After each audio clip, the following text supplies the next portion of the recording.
마태복음 8장 18절에서 28절이 되겠습니다. 한 절씩 교독하고 마지막 절은 함께 읽겠습니다. 예수께서 무리가 자기를 애워싸는 것을 보시고 건너편으로 가기를 명하시니라. 한 서기관이 나와 예수께 아뢰되 선생님이여 어디로 가시든지 저는 따르리이다.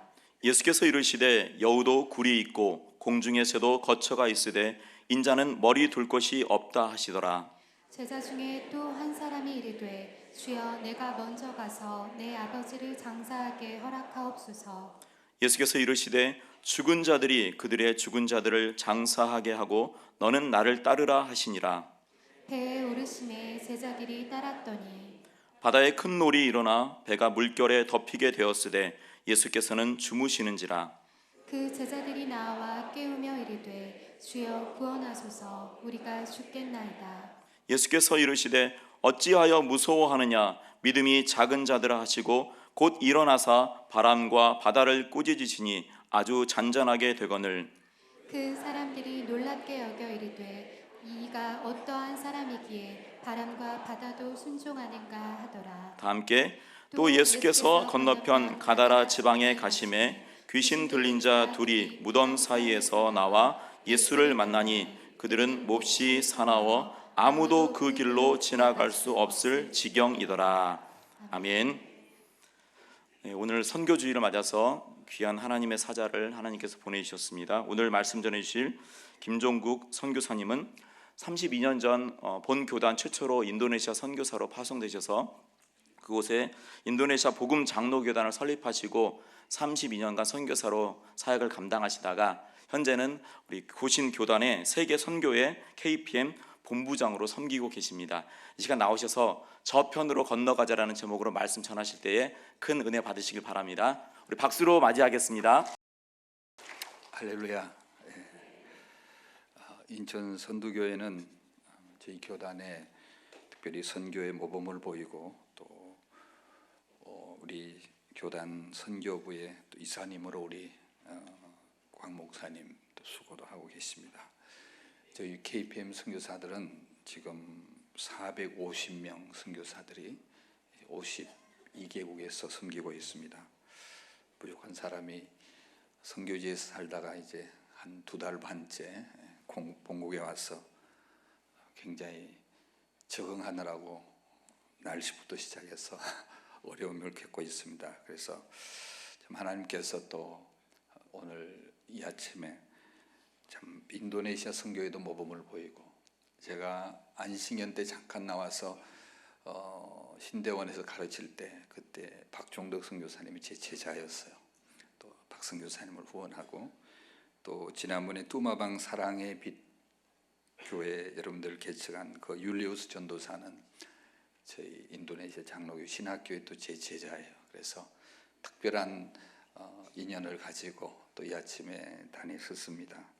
무엇보다도 우리 서경노예 선교운동에도 앞장서시고 참 교회 와서 따뜻함과 또 주님의 사랑을 아주 강하게 느끼는 그런 교회가 돼서 얼마나 감사한지 알 수 없습니다. 참 한 해를 마무리하는 12월 첫 주에 또 이렇게 내년을 준비하면서 선교주일로 들으시는 여러분께 하나님의 특별한 은혜의 메시지가 우리 가운데 임하기를 소원합니다. 오늘 본문 말씀에 보니까 예수님께서 많은 무리들이 예수님을 애워 사는 것을 보시고 이렇게 얘기하고 있습니다. 그렇습니다. 선교는 주님의 마음을 읽고 또 주님의 마음을 느끼며 또 주님의 명령에 순종하는 것이 하나님의 백성된 우리의 또 책무라고 생각합니다.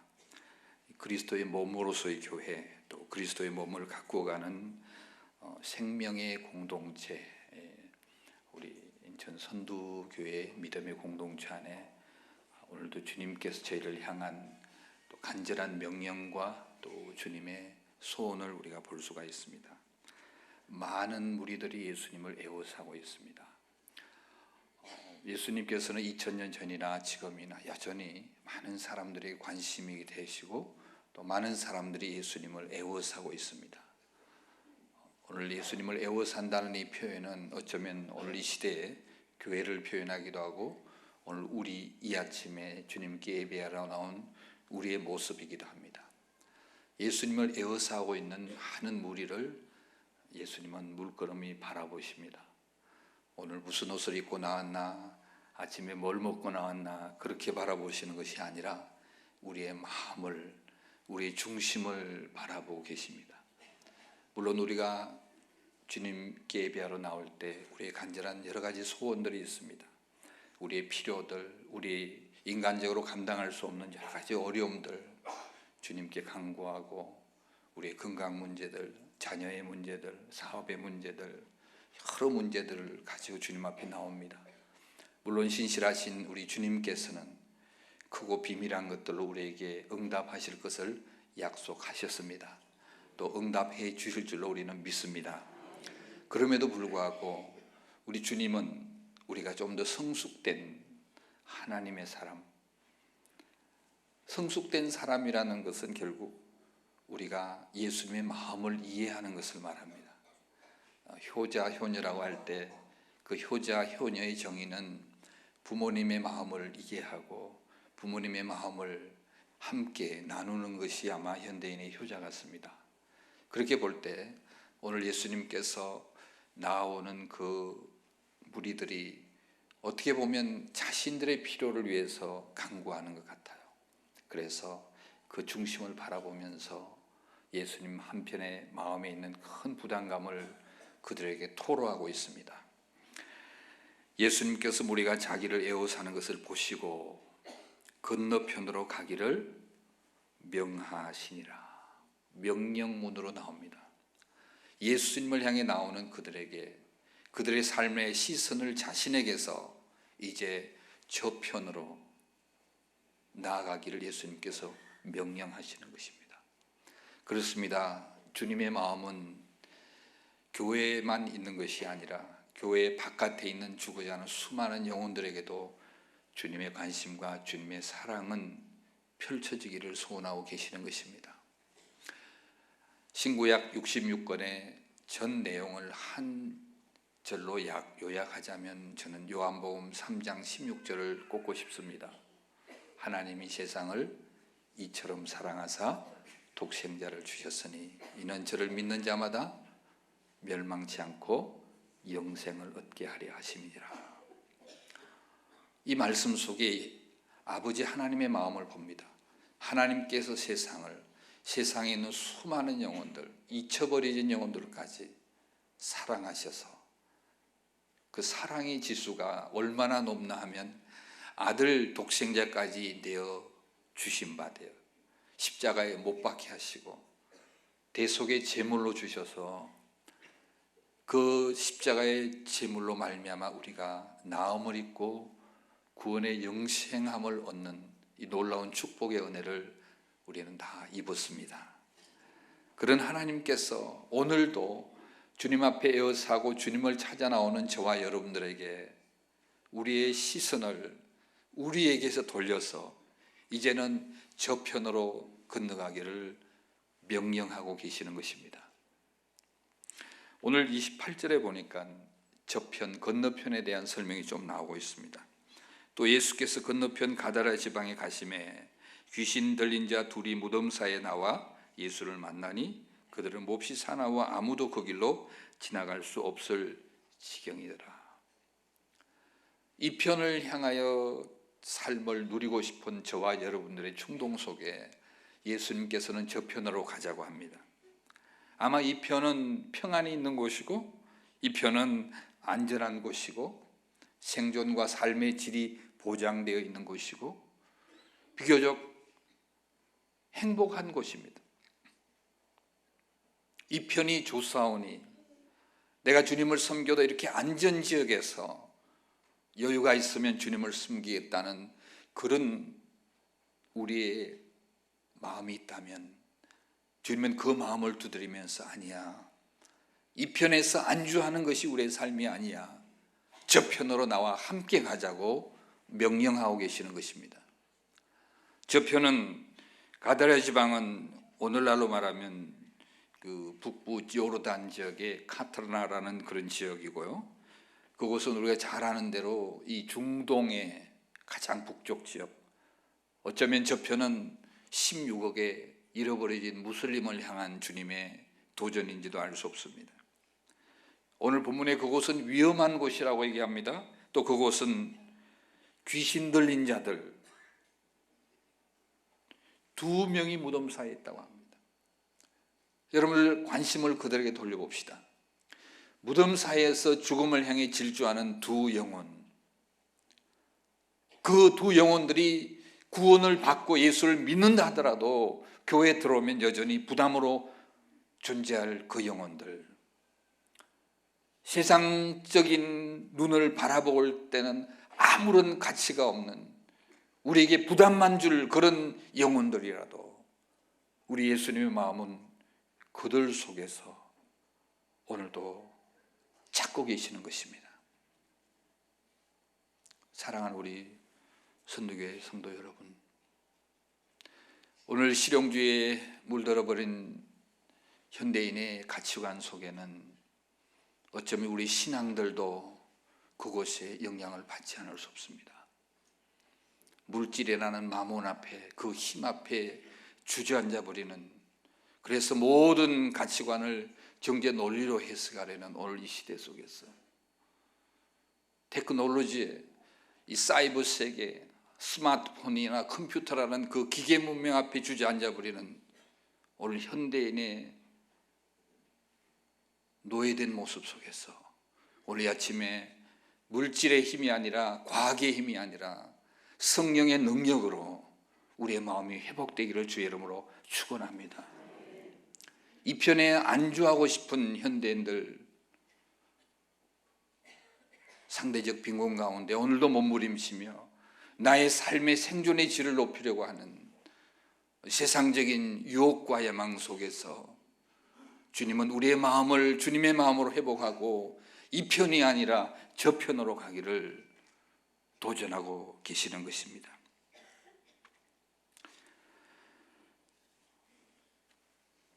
오늘 본문에 보니까 예수님께서 저 편으로 가자고 하는 이 명령 앞에 한 세 가지 반응을 볼 수가 있습니다.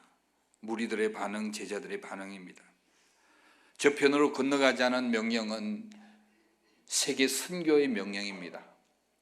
우리는 그곳으로 함께 주님과 가기 위해서 우리가 준비해야 될 한 세 가지 요소가 있음을 발견하게 됩니다. 예수님께서 저 편으로 가자고 명령했을 때 제일 먼저 반응한 사람은 본문에 보니까 서기관이 나옵니다. 19절에 보니까 한 서기관이 나와 예수께 아뢰되 선생이여 어디로 가든지 저는 따르리이다. 너무 멋진 대답입니다. 저 편으로 가자고 할 때 따라가겠다고 나선 사람은 베드로가 아니고 요한이 아니라 한 서기관, 예수님께 늘 야단 맞던 서기관의 친구였던 바리새인과 아울러 회칠한 무덤과 같다고 예수님께 저주의 외침을 받던 그 서기관이 선생이여 내가 당신을 따르겠나이다고 나왔습니다. 아마 제자들은 이렇게 생각했을 줄 모릅니다. 할렐루야, 한 영혼을 구원했네. 서기관이 회개했다고 얘기할지 모릅니다. 그럼 우리 중심을 보시는 예수님께서는, 그 마음의 동기를 보시는 주님께서는 조금은 생뚱맞은 대답을 하십니다. 20절 함께 읽어보겠습니다. 시작. 예수께서 이르시되 여우도 굴이 있고 공중에 새도 거처가 있으되 인자는 머리 둘 곳이 없다 하시더라. 아니, 예수님을 따라오겠다는 그에게 따라오라고 해야 될 텐데 예수님께서는 여우도 굴이 있고 공중에 새도 거처가 있으되 인자는 머리 둘 곳이 없다고 왜 얘기했을까요? 저는 이 본문을 묵상하는 가운데 우리의 삶의 동기와 목적과 우리의 그 모티베이션, 동기를 보시는, 우리의 중심을 보시는 주님께서 이 서기관은 예수를 따르면서 그는 예수를 그리스도는 메시아로 구주로 고백하지 않은 상태에서 종교적인 스승으로 따라오면서 예수님을 따라가면 삶의 어떤 축복을 받고 어떤 도움을 받을 이기주의적인 그러한 동기의 것을 예수님은 봅니다. 너가 나를 따라오려거든. 나를 따라오게 되면 어떤 세상적인 복을 받는 것뿐만 아니라 너가 정말 나를 따라오려거든 어떤 희생과 고난과 외로움과 심지어는 생명까지 준비되었느냐 하는 도전적인 질문입니다. 여러분들이 선교를 함께 감당하기 위한 동기가 뭡니까? 오늘도 여러분들이 선교원금을 작정할 텐데 여러분들이 작정하는 동기가 뭡니까?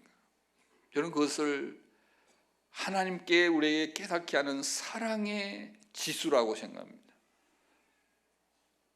우리가 오늘 해도 여러분 교회에서 예수를 닮게 하소서, 예수를 닮아가게 하소서.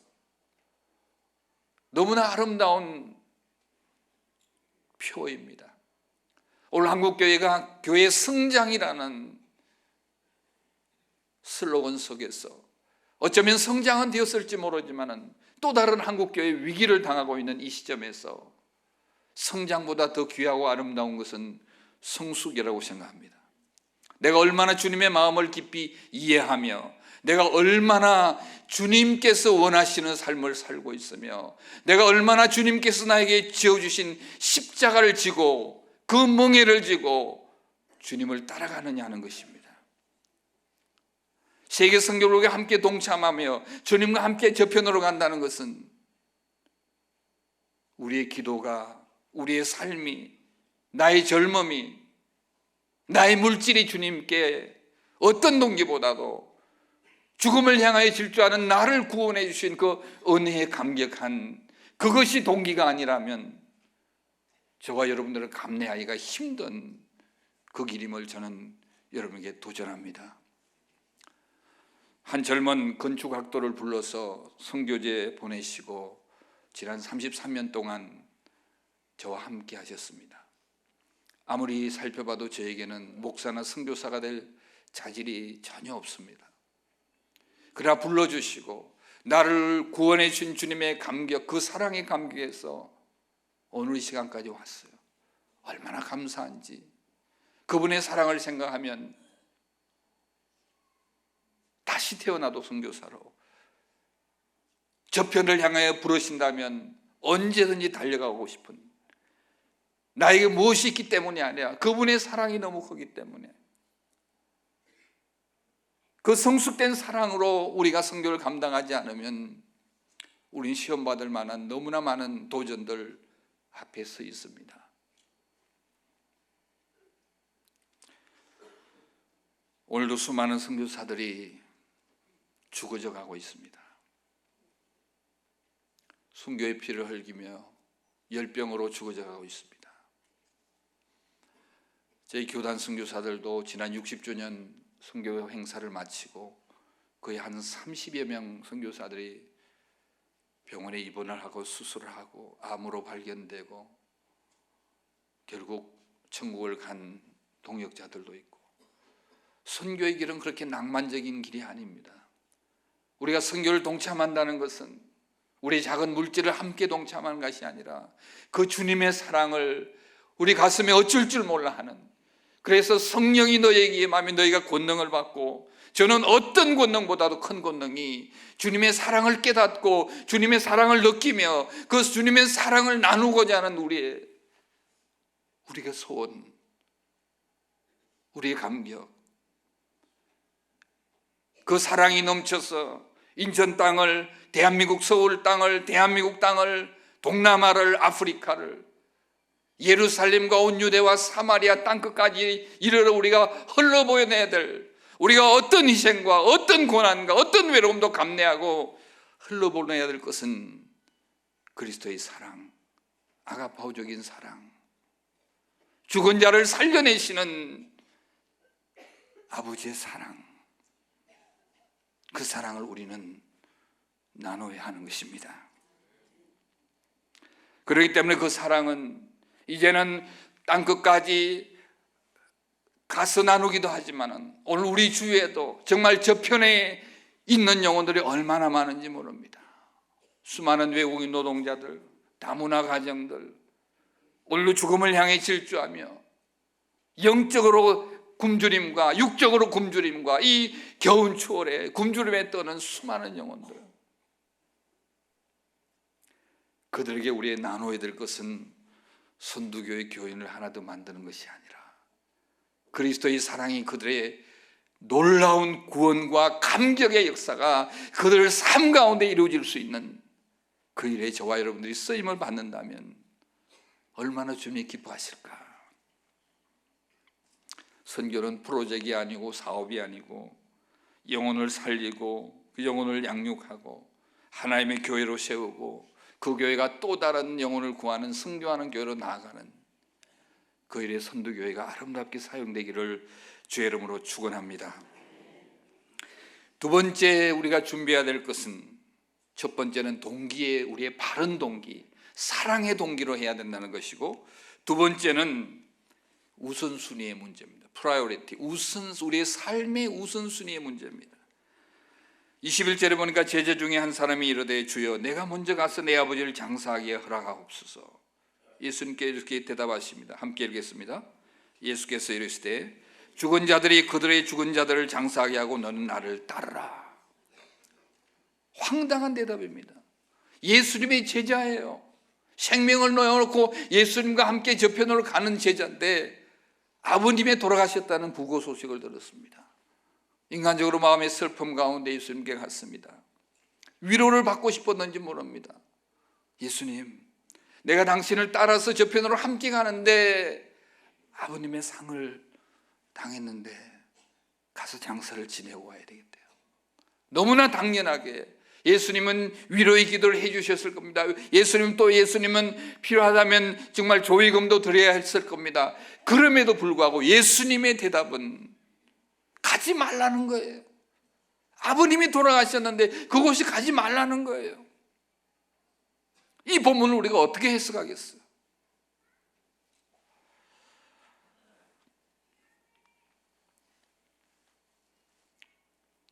긴급성을 의미하는 진리의 말씀입니다. 오늘도 수많은 영혼들이 죽어져 가고, 예수님 오늘 본문에도 보니까 저편에 가면 오늘도 무덤사에서 죽음을 향해 질주하는 귀신 들린 저 영혼들, 아직도 여전히 기회가 있는데 빨리 가서 저 영혼들 구하지 않으면 더 이상 기회가 없을 텐데, 자네 아버지는 이제 모든 것이 끝났는데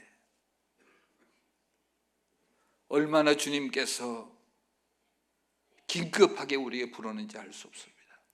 그러나 오늘 이 세상은 절개라, 내일 하면 되잖아. 사탄의 속삭임도 마찬가지입니다. 사탄의 속삭임도 전적으로 못하게 하지 않습니다. 그러나 우리 마음 가운데 자꾸 연기하게 합니다. 선교사님, 조금만 있다가요, 얼른 제가 성경금 작정 못해도 우리 아이가 대학교만 가면요, 우리 딸이 결혼만 하면요, 이제 손주가 조금 크기만 하면요, 그러면서 우리의 인생은 지나가고 있습니다. 저는 선교지에서 수많은 하나님의 사람들의 임종 앞에서 예배를 드린 적이 있습니다. 거의 동일하게 그들이 고백하는 대답은, 목사님 너무 잘못 살았어요. 주님 앞에 서려고 하니까 너무나 송구스러웠어요. 나는 돈만 있으면 되는 줄 알았어요. 나는 명예만 있으면 되는 줄 알았어요. 근데 이제 주님 앞에 서려니 아무런 면목이 없어요. 가져갈 것이 없어요. 내가 모은 모든 재산을 주님 앞에 드리고 한 달만 더 살 수 없을까요? 눈물로 부르짖는 죽음을 앞둔 하나님의 사람들을 많이 봅니다. 우리 지난 날들을 돌아보죠. 우리에게 얼마나 많은 기회들이, 주님을 섬길 수 있는 기회들이, 주님을 위해서 헌신할 수 있는 기회들이, 선교로 감당할 수 있는 기회들이 있었는지 몰라요. 그러나 많은 기회들이 지나가 버렸어요. 우리 예수님께서는 너무나 신실하신 주님이잖아요. 마태복음 6장 33절에 너희는 먼저 그의 나라와 그의 의를 구하라. 그리하면 이 모든 것 위에 책임져 주실 것을 약속하셨잖아요. 신구약 성경을 하나님의 언약이라고 해요. 약속이라고 말해요. 신적 약속이에요. 그 약속은 세상 사람들이 하는 약속하고 달라요. 우린 세상 사람들의 약속 안 지키는 게 너무 익숙해 있어요. 그래서 가끔은 이 하나님의 약속까지도 우리는 조금 반신반의할 때가 있어요. 그러나 이 디바인 커버넌트, 하나님의 언약이에요. 그 언약 속에는 늘 서로의 역할이 있어요. 하나님의 자녀가 감당해야 될 역할이 있고, 그 언약을 주신 아버지, 전능하신 하나님 아버지의 역할이 있어요. 하나님께서 우리에게 주신 역할은 뭔가 하면, 너희는 먼저 그의 나라와 그의 의를 구하는 삶의 우선순위를 제대로 하라는 것이에요. 우리의 삶의 우선순위가 바로 되어 있을 때 모든 것을 책임져 주시는 하나님, 하나님이 우선되고 하나님의 기대와 하나님의 마음이 우선되고 우리가 하나님의 마음에 합한 자가 되어질 때 우리 모든 것을 책임져 주시는 하나님이심을 저는 선교지에서 얼마나 경험하는지 몰라요. 그것은 이론이 아니에요. 그것은 그냥 말씀이 아니에요. 그는 능력으로 우리의 삶으로 다가오는 거예요.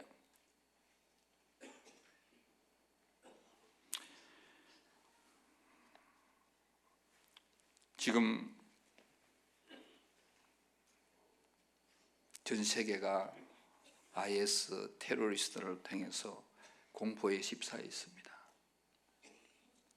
이곳저곳에서 얼마나 많은 사상자들이 나오는지 모릅니다. 혹자는 말세적인 징조라고도 얘기합니다. 그들은 저주받아야 될 영혼들이라고도 얘기합니다. 그러나 우리는 다른 시각으로 바라봐야 합니다. 그 IS도 잘못된 그들의 신앙관을 가지고, 그 이슬람 원리주의자 테러리스트들은 그들이 그렇게 지하드, 영적 전투에 나아가서 순교를 당하면 그들의 신 알라 신이 천국에서 보상할 것이라는 100%의 믿음 속에서 그들은 그 일을 행하고 있습니다. 수많은 사람들이 죽어갑니다. 무슬림 16억의 무슬림 가운데 원리주의자들은 고작 2%도 되지 않습니다. 대부분의 무슬림들이 70% 80% 무슬림들이 지금 공포에 떨고 있습니다. 그리고 그들 가운데 그렇게 철옹성 같았던 무슬림 세계가 복음의 문으로 열려지고 있습니다. 오히려 위기가 기회가 되어서 북부 이라크에도 며칠 전에 수천 명의 무슬림들이 기독교로 개종해오는 역사가 있고 있습니다. 우리는 세상적인 눈으로 세상의 현상을 바라봐서는 되지 않습니다. 그렇게도 무너지지 않을 것 같은 무슬림 세계가 새로운 기회로 다가옵니다. 아니, 그 IS 원리주의자들이 행하는 그 테러리스트들은 저주를 받아 마땅하지만은 저들이 하는 말을 알지 못하는 그 IS 테러리스트들까지 사랑하시는 예수님의 사랑을 이 시간에 깨닫는 여러분들이 되기를 주의 이름으로 축원합니다. 그들도 역시 저편에 있는 영혼들이기에 돌에 맞아 순교당하면서까지 그들의 죄를 용서해 주기를 외쳤던 스데반의 신앙처럼 십자가에서 못 박혀 죽으시면서까지 그들을 미워하지 않고 기도하셨던 예수님처럼 저와 여러분들은 우리에게 주어진 기회 속에서 나의 삶의 가장 우선순위가 뭔지 깨달으면서 주어진 기회를 가장 아름답게 하나님의 손에 쓰임받는 여러분들이 되기를 주의 이름으로 축원합니다. 마지막으로 예수님과 함께 저편으로 가고 있습니다. 배에 올랐습니다. 근데요 24절에 보니까 바다에 놀이 일어납니다. 배가 물결에 덮이게 됩니다. 그런데 예수님께서는 주무시고 있는 것처럼 보입니다. 23절, 25절, 26절 함께 읽어볼까요? 시작. 그 제자들이 나와 깨우며 이르되 주여 구원하소서 우리가 죽겠나이다. 예수께서 이르되 어찌하여 무서워하느냐 믿음이 작은 자들 하시고 곧 일어나사 바람과 바다를 꾸짖으시니 아주 잔잔하게 되거늘. 우리가 이런 시험을 받게 돼요. 주님, 내가 예수님을 믿고 주님과 함께 선교도 하고 주님과 함께 섬기고 저편으로 함께 가는데 왜 나의 인생에 이렇게 풍파가 많습니까? 왜 나의 이렇게 거의 죽을 지경으로 이렇게 힘듭니까? 사업이. 왜 우리 아이들이 왜 이렇게 미래가 장래가 잘 보이지 않습니까? 연말이 되면 감사도 많지만은 풀 수 없는 여러 가지 질문들이 우리 마음을 엄습해 합니다. 왜 나에게 이런 일이 올까? 제자들이 예수님께 나와 주여 구원하소서 우리가 죽게 되었나이다. 이런 심정으로 이 아침에 나온 여러분들은 없습니까? 그렇습니다. 우리가 주님을 믿고 주님과 함께 저편으로 가지만은 여전히 세상의 풍랑은 우리 가운데 있습니다. 그 예수님께서 어떻게 대답을 하십니까? 예수께서 이르시되 어찌하여 무서워하느냐? 믿음이 작은 자들아. 믿음이 없다고 하지 않습니다. 믿음이 작다고 합니다. 원래 본문에 보니까 무서워하는 마음, 두려워하는 마음, 걱정, 근심의 마음과 믿음이 작은 거와 연관관계가 있다는 거죠. 우리의 믿음은, 온전한 믿음은 100%의 믿음입니다. 여러분, 큰 양동이에 깨끗한 물, 잉크 한 방울을 떨어뜨리면 온 그 색깔은 푸른색으로 변해버립니다. 우리의 두려움이 정말 주님께서 나를 구원하시고 주님이 나와 함께 하시고 나의 인생을 책임져 주시고 먼저 그의 나라 그의 의를 구할 때 모든 것을 책임져 주시는 주님임을 우리가 고백하면서도 우리의 믿음이 흔들릴 때가 많아요. 다윗이 이렇게 고백합니다. 여호와는 나의 목자시니 내가 부족함이 없으리로다. 그는 나를 푸른 초장으로 쉴만한 물가로 인도하시는다. 여러 가지 도전 앞에 휩싸여진 다윗 왕이 자신을 목자의 품에 안겨진 어린 양으로 고백하고 있습니다. 우리 주님께서 책임져 주시고 내 마음이 주님의 마음으로 하나가 될 때 우리 믿음의 문제가 해결됨을 봅니다. 여러분들 세계 선교를 위해서 그동안도 참 수고를 많이 하셨습니다. 그러나 여전히 이 영적 전투에서 우리가 주님을 위해서 주님과 함께 세계 선교를 위해서 동참하려고 할 때 우리를 향해 다가오는 도전이, 크고 작은 도전이 멀리서 다가오는 것이 아니라 내 마음 안에서 불안과 믿음 없음으로 말미암아서 우리가 혼돈될 때가 있음을 기억할 수 있습니다. 물론 예수님께서 바람과 바다를 꾸짖으시고 잔잔케 하실 수 있는 능력의 하나님이십니다. 그래서 결국 그들은 하나님의 능력을 체험합니다. 그리고 28절에 보니까 그 가다라 지방에 가서 귀신 들린 사람을 예수님이 만나서 영적으로 육적으로 치유해 주는 놀라운 역사를 경험합니다. 그렇습니다. 선교는 우리가 하는 것이 아닙니다. 선교는 주님께서 하십니다. 그리고 우리는 그 역사를 바라볼 뿐입니다. 그리고 오늘도 주님께서 당신의 능력의 현장에서 증인이 되기를 원하시는 것입니다. 우리의 삶이 주님께로부터 왔고 우리의 삶이 주님의 손에 있지 않습니까? 저는 이번 주일 굉장히 힘든 한 주간을 보냈습니다. 제가 사랑하는 제자 중에 하나가 천국을 갔어요. 지난 8월에 대학원 졸업을 논문이 조금 부족해서 시키지 않았어요. 내년 1월에 졸업하게 하라고. 요나스 목사는 목회를 참 잘하는 성숙한 목사예요. 파푸아 이리안자에서 온 목사인데 목회와 논문을 쓰면서 과로를 했는지 천국에 갔어요. 슬픔이 채 회복되기도 전에 금요일 저녁에 란토살이라는 제 제자가 또 천국을 갔어요. 수라바이 지역의 가장 유명한 부흥사로 교수로 활동하는 제자. 천국에 갔어요. 바탐섬에 집회를 하고 마치고 비행기를 타고 오다가 내출로로 가버린 거예요. 너무나 마음이 메어져요. 많은 것을 깨닫게 했어요. 지금이라도 인도네시아를 쫓아가고 싶은 마음도 생겨요. 그러나 오늘 이 아침에 이 말씀을 보면서